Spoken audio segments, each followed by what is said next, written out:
ఏం చూసిండ్రు కేసీఆర్‌లో డిఫరెన్స్? ముఖ్యమంత్రిగా ఉన్నారు 10 సంవత్సరాలు. మీరు ఒక 5 ఇయర్స్ పార్టీలో ఉండి చూసిండ్రు. నెక్స్ట్ ఇప్పుడు ప్రధాన ప్రతిపక్ష నేతగా ఉన్నారు. ఏం చూసిండ్రు కేసీఆర్‌లో డిఫరెన్స్? మనిషిలో పట్టుదల పెరిగిందన్న. పట్టుదల పెరిగింది. హ్మ్. ముమ్మాటికి మళ్ళీ తెలంగాణ నిలబెట్టుకోవాలా. కాంగ్రెస్ పార్టీకి అవకాశం ఇచ్చినా కూడా సార్ ఒకరోజు ఆ టీవీ నైన్ ఇంటర్వ్యూలో అన్నారు.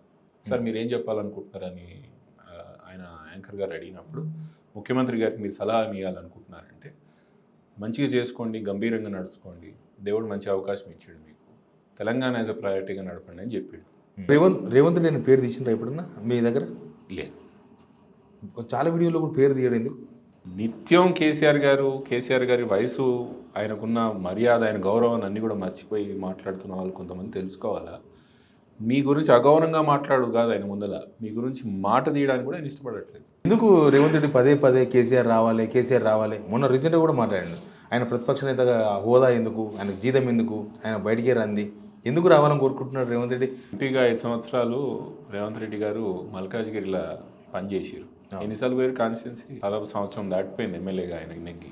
ఎన్నిసార్లు పోయారు కాన్స్టిట్యున్సీ? మళ్ళీ మీకెందుకు జీతాలు? అంటే మీరు ఫెయిల్ అయినట్ట ఎంపీగా అక్కడ, మీరు ఫెయిల్ అవుతున్నట్ట ఎమ్మెల్యేగా ఇక్కడ? సమయం, సందర్భం, అవసరం అన్నీ ఉంటాయి శివన్న. ఎందుకు వస్తలేరంటే ఎవరు చెప్పారు మీకు పని చేస్తలేడు కేసీఆర్ వెనకాల ప్రతిపక్ష నాయకుడు? కానీ అసెంబ్లీకి రావట్లే కదా. వస్తాడు అసెంబ్లీకి, బరాబర్ వస్తారు. మీ బాసు, మాజీ బాసు చంద్రబాబు నాయుడు గారు ఆంధ్రాలో అసెంబ్లీని దాదాపు 2 సంవత్సరాలు బైకాట్ చేసిండు. అవును. మరి మీరు అడగలేరు అప్పుడు?